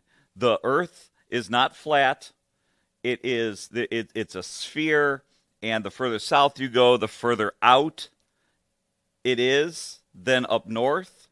And so it's closer to the sun. The sun is hot. My science is irrefutable. The trains will run just fine in Lowell. You politicians are all the same. So the train will run. It will start off in Lowell. It'll be fine. And then it will get stuck on a hill in Hegwish. And then they'll send another train behind it that'll get stuck and another train behind it. This is what I should be like, like you're talking about hot cocoa. I should just have a hot cocoa, hot toddy truck and just hang out in Hegwish. When the trains get stuck, I can just pull up to the train and be like, hey, $8 hot toddies. Who wants a drink? I got blankets and hot toddies here. Come get some. And then I'll give you a ride into the city. We have Ubers all lined up to take you to work because the train failed you yet again. But, misinformation Chuck here. Do we have calls? We got 3. Oh, we do? Okay. Let's take them. Good morning, caller. You're on the air. Gentlemen, how are you this morning? Who came in? But I'm Ching. We're good, sir. How are you this morning? Okay. I just tuned in about a half hour ago. I heard some disturbing news. I forgot the guy's name. Rob Reiner? The guy who used to play Meathead. Yeah. Him and his wife were brutally murdered by their own son. That's what's being reported. It is unconfirmed. So throughout the evening, we were waiting for some confirmation. But we now can confirm that Rob Reiner and his wife were found dead. LAPD are investigating a homicide. Rumor is not confirmed that it may have been his son that did it. And obviously, everybody knows him. I grew up watching All in the Family, Meathead, and he became a director and all sorts of things. Again, talented guy. Very sad to see. Just something, something you wouldn't expect to hear. So that's where we're at. So, that's where we're at. We're living in a real sick society. People got to start, check yourself. It's a sad thing. I mean, we sat here. I've got a whole list. We've got 2 killed at Brown University. We've got 15 killed at a Hanukkah event at Bondi Beach in Australia. We've got Rob. I mean, this is where it's part of me wants to get in and start talking about this. And I know it's the holiday season and, we want to kind of keep it light. But so sad news. I mean, just sad news all around. And it's I don't know. What do you do? It's just. Another reason why I called in was I want to talk to the councilman from Dyer. Yeah, that is it apartment complex or a condominium complex over there? It's called the Chateaus. Give us a look. Where's it at? I know it as Sheffield. You go down, you go down Calumet, go past the bowling alley, and then you make the turn around the a furniture store. Then you cross S-curve. 30. Yep. Okay. And then you pass the, used to be a Clark gas station, it's a police station now, and you keep going. And then you go down about a half a mile. It's on the right-hand side. It's been built there about maybe 20 years ago. Is that by the And I think churches over there? It's called the Chateaus. The Chateaus. I can't imagine. We have Chateau Woods. If we're talking south, we don't have any condos or apartments down that way. Well, I think you do. Well, you get to a stop sign, and then you make a left, and they got. The reason why I'm asking, a friend of mine wants to buy. I was thinking about buying a house that I used to party in. I forget what street. When you get to that stop sign there, and you make a left, and you go up these little hills, you almost hit a deer there one time. This is going back about 20-some years ago, 89, maybe even longer. The guy that used to live there, his name was Vic James. He was a lawyer. You know where those buildings that's next to the bowling alley? So okay, you're talking about those little like the townhouses? Yeah, the little townhouse or four apartment plex things right across from Casey's in the bowling alley. No, I'm not talking. I'm talking about, this is on the other side of 30. They built them about 20 years ago, and I thought they were condo. They were registered as condos. The reason why I'm asking is because, like I said, a friend of mine used to, an older gentleman, he was a lawyer. His office was in that 4-story building that's to the right of the bowling alley. Okay. It's a professional building. Yeah, okay. Yeah. He was a lawyer under Klenn and Hammond, so that's going back, this guy probably even passed away. That's probably why the house is for sale. Well, when you get to that stop sign I was telling you about a 3/4 of a mile past the police station, there's a stop sign. You make a left, and they got some houses in there. This house is going for $500,000. It's a beautiful home, but I'm just wondering because a friend of mine was thinking about purchasing it. I'm like, hey, I says, what I wanted to know: is there a lot of crime? Is there a lot of police activity in this condo little area there to the right? I think it says Calumet Avenue. If you look at the map, it says Calumet Avenue. But, I mean, I think it's safe to say that there's really no crime anywhere in Dyer. I mean, where? Yeah, do you have any hot spots? Knock on wood when you say that. Yeah. As I'm not wanting to speak for the police department, the only hot spots I think that we ever have are the we'll call them the transient spots, between, folks from, Cherville and east trying to get west into Illinois. Well, and so that was always Bob's argument for all those LPRs. He goes, that way we know the license plate of the guy who's speeding through town. It's like, well, you already know who it is. But so, I mean, yeah. So to Bob's point, a lot of our problems in those communities are people trying to get back to Illinois. But as for areas, we have I'm hugely anti-apartment, anti-rental. But we have. So just say you hate poor people, Bob. Just say it. I hate poor people. We have the Barbary apartments, which knock on wood, we've never had any issues with those. We have those condos up north off of Sheffield. That has that's more. That's the one I'm talking about. I think they call it the Chateau. The ones north on 30 up closer to where the new train station is, and I don't. No, he's going to have to go look. South. This would be south. I'm sorry. I can't even imagine that. I used to live. I can't imagine where. We'll have to go look for it next time I'm driving through there. Well, but the reason why I'm asking also, you being a councilman, you would know this.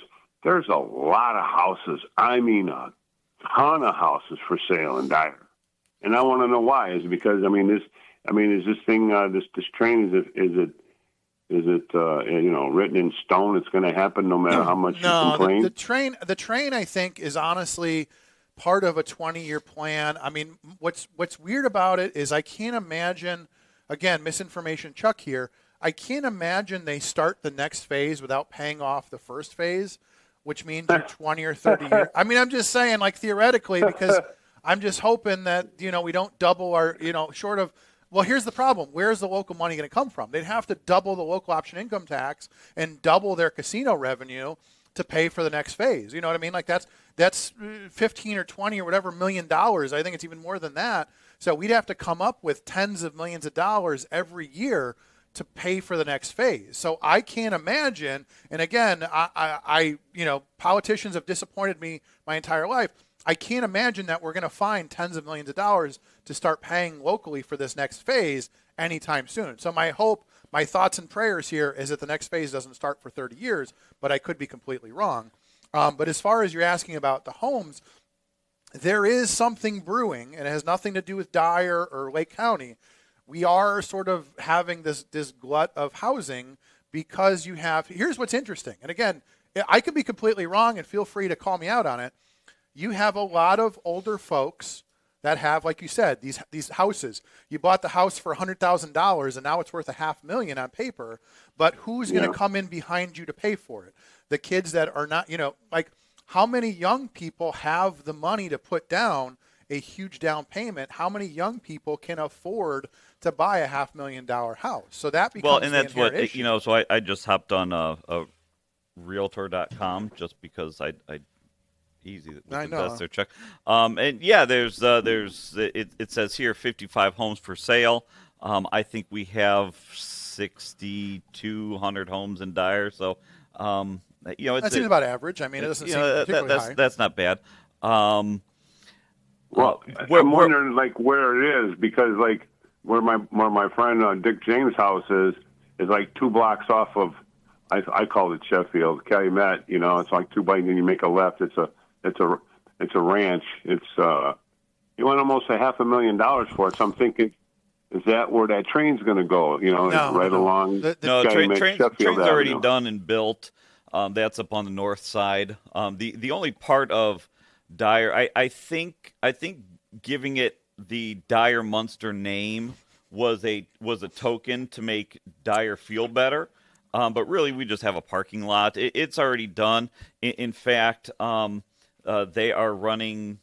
They're running trains. They're running the test trains. So I mean, it's going now. I also see that bar's for sale there. That it used to be the Sheffield Inn or Sheffield Bar. That bar's for sale. So the one right by the Amtrak station over there. Yeah, that's for sale. Yeah, but but so to your point though, I mean that to me is always when people ask me about moving to this area, I always say that like that area is kind of desirable, especially if you're heading into downtown and you're smart enough not to take the train. That's a good spot to live.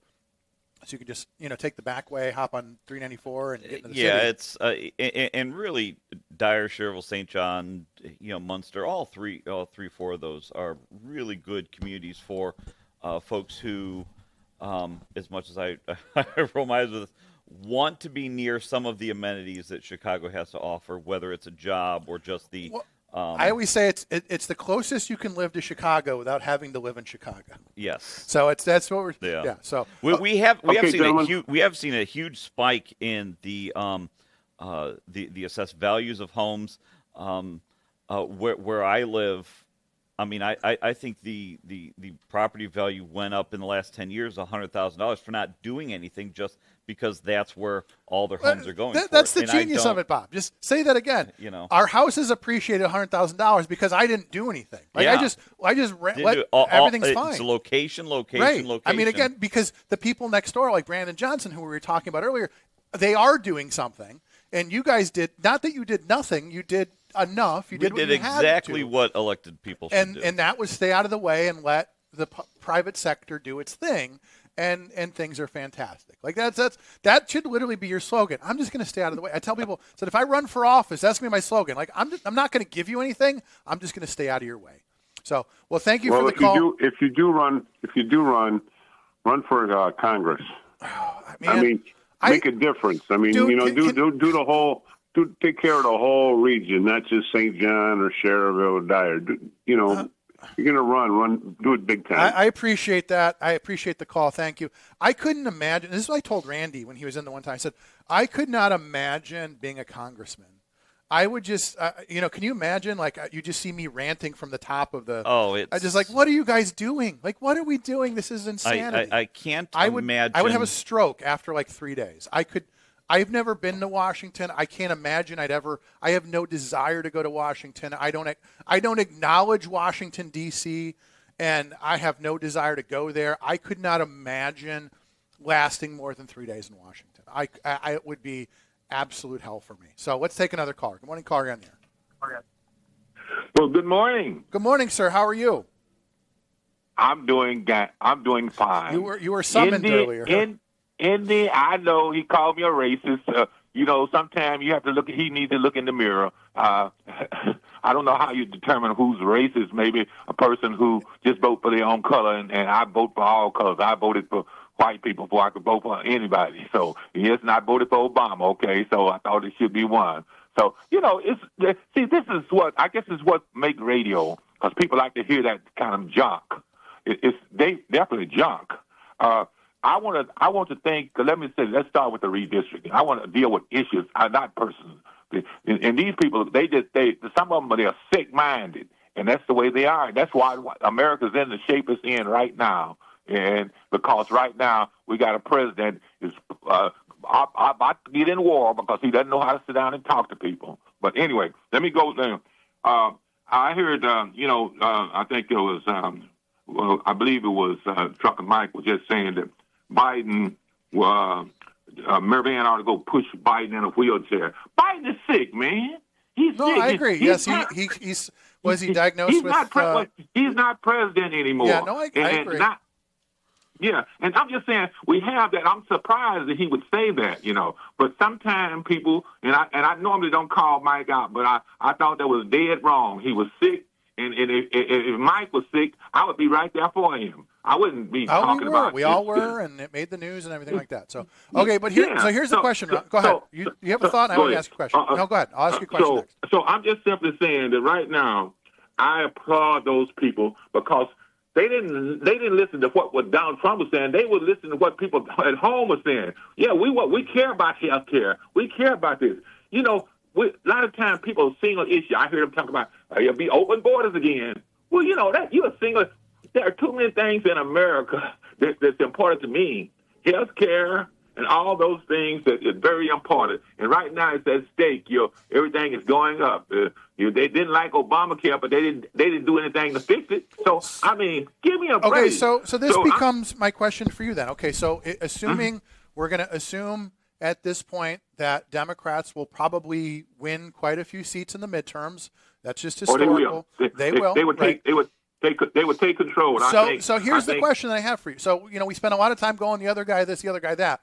If the Democrats do take control, what is your expectation of them? I mean, do you want them to spend the whole time going after Trump, or do you want them to try to accomplish? No, I don't want them to do. I don't want them to do what Trump has been doing. That's what he's been doing. He's spending 90% of his time. So what would you want to see? They've got 2 years here. Go ahead. Number one is something we all need is health care in America. Okay. Affordable, where people will be able to have without that. And I think the Democrats are talking about this, and nobody else want to talk about it. Right now, people are really, really having it tough. The economy is bad. They say, well, once we got Trump in there, he said he'll fix it on day one. We know he's a big liar. We know that. And I didn't want to get on him this, but I didn't want to start. But when I hear people like this, I'm saying, are these Christian people who see somebody sick and stuff like that? Frank Mervan is not a far left, what you want to call it. I would think he's in the middle. He knows how to cross the aisle. We agree on that. Yeah. Okay, I'm glad you agree. He does the best he can and represent everybody. And you say, well, yes, I love him. He supports me, but he also supports anything that you want in the first congressional district, and he'll do that too. I know he'll do that. He doesn't single out, but sometimes as a politician, you have to go where there's a need to do some things. I think we appreciate all the people. The Republicans helped downstate. It wasn't done. I don't go with the. I can tell you what. I liked Pence, but they wanted to hang Pence because he just basically wanted to do. I'm saying, I'm hearing these people, I just can't believe it. And then they'll say, well, where's Matlock? Why didn't you talk about Johnson? I don't live over in Chicago. Come on, give me a break. I live in Gary, Indiana, and I live in Lake County, and I live in the 1st Congressional District. I'm concerned if Mervan is not doing right, I'll be able to call him out, and I'll call him out publicly. but don't have him to come in there to somebody who's going to interview him, and it's a setup deal to not, and probably just one thing. Maybe he didn't stand when something was the situation. I don't know, and I don't know the reason why. It's old news. People want to talk about that, fine. But I mean, here's the bottom line. Yeah. But I'm just saying. I'm just saying the things that I would want as a marriage. I think that's the question you asked. Yes. What would be good? I think the affordability thing. I think right now the economy is bad. Trump right now, based on the information I just pulled up, he's at 33%. It was 36%. His approval rating of the economy is gone down. Yes, it's going down, and it's going down because it's not only it's people. Are you aware that people are living paycheck to paycheck right now? People right now, for what I'm saying, 45 or 50% are living payday to payday. So if they can't make the next payment, they lose their home. And what's hurting them? What's hurting those people the most is that they're getting into a record amount of credit card debt to be able to afford things. There you go. Inflation's going up, and yes, things are hard. And so that would be if I ran into Frank, or if you run into Frank, our congressman, I would say, look, do me a favor. Like you said, you represent everybody. We want, instead of fighting with Trump for the next 2 years, we want you guys to start accomplishing things. I would tell them, be the bigger man. And I would say the same thing if I ran into Republicans. Be the bigger man for the greater good. You guys need to just step up and stop. I'm afraid, Ron, that the Democrats, if they have control, they will spend 2 years impeaching Trump and going after That's what I'm worried about. That's what I'm worried about. They will spend all their time doing that instead of accomplishing anything. And I would condemn them too. Good. I would condemn them because I would say, hey, what about this? And I just don't believe that right now. But I'm saying that Trump, he put some people up there. I got to get rid of the FBI. He put the FBI guy in. But imagine, though, if you come out of the gate going, we're going to impeach you, and then, by the way, we want to work with you on health care, right? That's never going to work. You can't come out of the gate going, we want to impeach you, we're going to try to impeach you, and if that doesn't work, we're going to put together a health care plan and hope you pass it, and hope you don't veto it. Yeah. You got to come out of the gate going, look, we got to stop this. As they used to say, lower the temperature. We got to lower the temperature. We got to, because we're just going to, they're going to take everybody down with them. They're hell-bent on destroying each other. And what Trump does, he sends things out to say, y'all better vote this way. That's a dictatorial type of regime, man. Well, even like talking about taking away our road funding and things like that. Proud, Bob. Yeah. Chuck, I am glad that the Republicans, I applaud them for them saying that, no, it ain't about this. We live in Indiana, and we having some of the same problems. Some of the people going in the grocery stores can't afford this and can't afford that. That's what I want to hear them talk about. Right. No, I agree. We want to talk about affordability, but we also, Trump makes a joke out of it. Trump makes a joke. He said, let's get less pencils. Let's pencil in some dollars. Right. Well, here's a billionaire, want to be a trillionaire, and talk about just take a less thing. How can you tell somebody like that? So I would love to come on with somebody in that station and let them call in and let them call in. I come in and I'll hit them everywhere that it don't hurt. Okay, I appreciate you, Ron. I appreciate you calling in. You have a great Christmas and a great New Year. Yeah. Tune in next couple of weeks. Again, Chuck, I'm not a racist. Anybody know me? No, I'm not a racist. Well, then that means you got to buy me dinner to prove it. So we'll have to get together. You have to buy us all dinner. We'll get together sometime. America is red, white, and blue. That's the flag, red, white, and blue. So why would you say I'm red? I believe in the American way, okay? I believe in the American way. I appreciate you, Ron. I appreciate you calling in. Why don't we got School Town of Griffith coming in a few minutes. So we'll blow off the break. What are you going to do? We'll take a couple more calls here, and then we'll see what Bob has to say. You can promote your show next week. So let's take some calls. Good morning, caller, in there. Yeah, glad I could follow up on that genius from Gary who told us, oh, yeah, I've worked in Gary for 30 years. Okay. Look how great it is. Okay. Yeah. Let me check. Eggs are 99 cents. Prime rib at Jewel is $6.99 a pound. Gas is $2.52. You can find it for $2.22.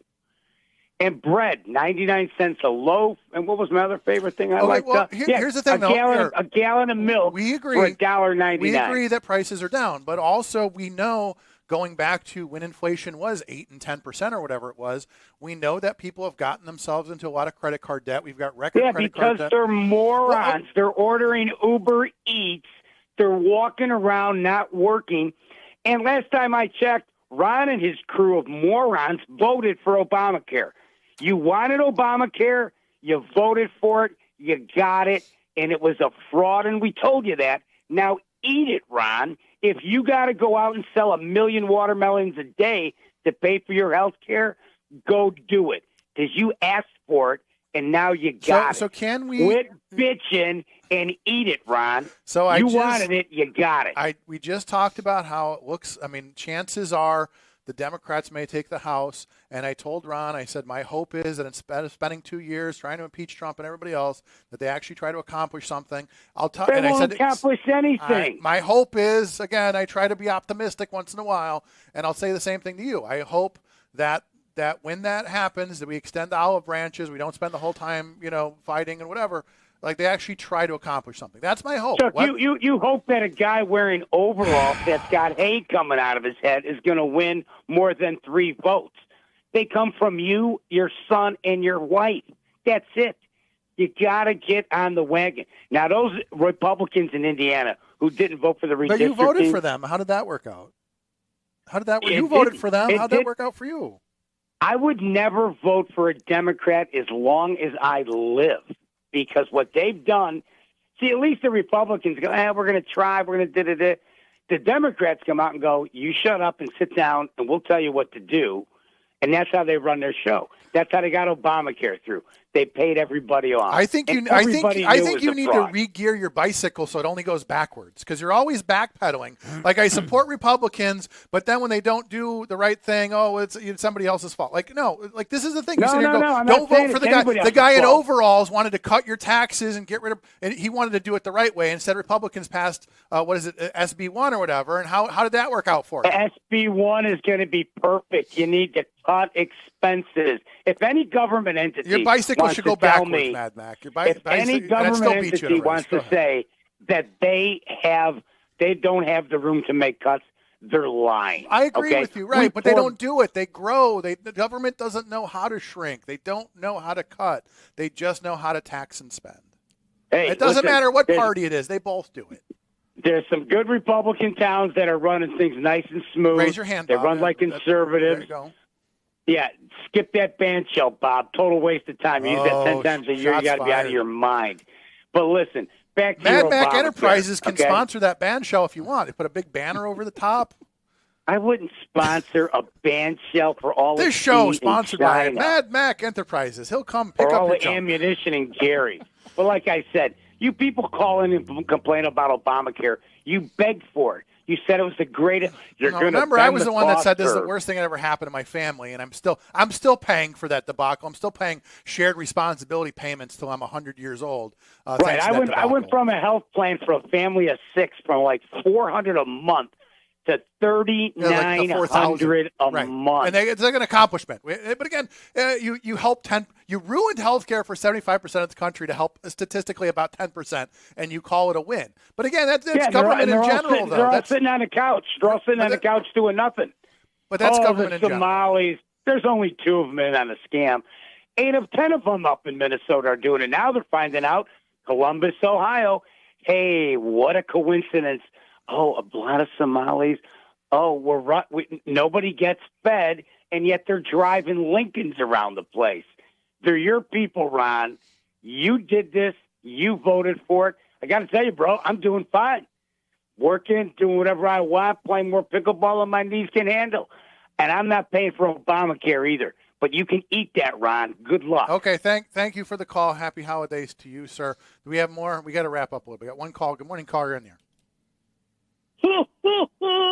Chuck, tell me I'm wrong. Tell me I'm wrong, Chuck. You didn't say anything yet. Well, reason I called, Trump is bad.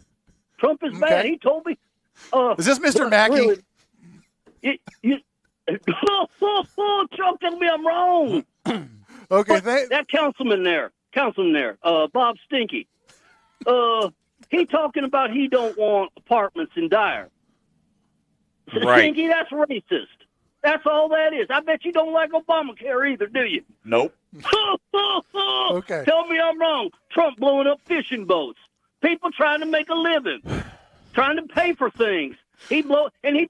Chuck, he building a ballroom. Why you need a ballroom, Chuck? Stinky, you racist. You don't want apartments. People just trying to get it together. Okay, I appreciate the call, Mr. Mackey. We gotta go here, so we gotta wrap up.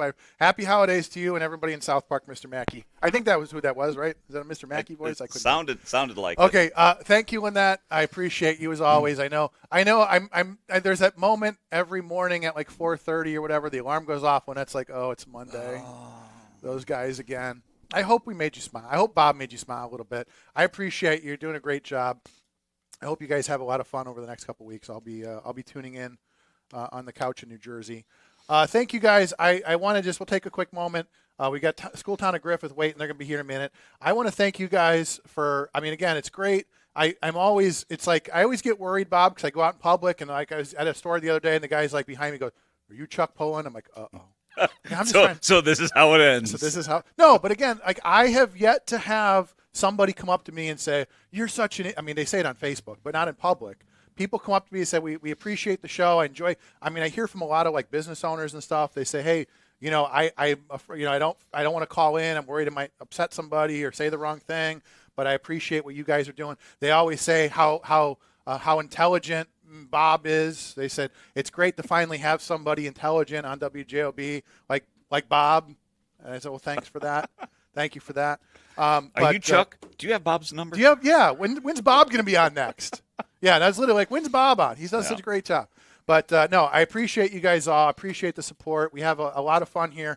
And despite what you guys tell me in public about Jim, he's a great guy. I love him. I appreciate the opportunity that he gives us and everybody else to have a say. This is a rare thing in this country where you can have a radio station where people can just call in and like Mr. Mackey can call in and say whatever, and we have fun. So I appreciate you all. Everybody have a fantastic Christmas. Have a fantastic New Year. I can't wait to see you guys on the back end and talk about my great experiences in New Jersey because that's always a fantastic trip. Bob, you guys are going to have a lot of fun the next couple weeks doing Christmas stuff. I hope that you guys all tune in for that. Have just some safe and fun and inexpensive holidays. Bob, final thoughts? Next week, next Monday, I'm going to try something, and I But that's like what? What? I hope you all tune in. I putting some thought and effort into it, and if it's a flop, it's. I don't know what it's to in the tell middle you. of Christmas. Nobody's listening. It's fine. No. Okay. It's going to have a good time. And with that, it is 8 o'clock. You're listening to AM 1230, 104.7 in the beautiful Hammond, Indiana. Have a holly jolly Christmas and stick around for the School Town of Griffith. I will see you in 2026.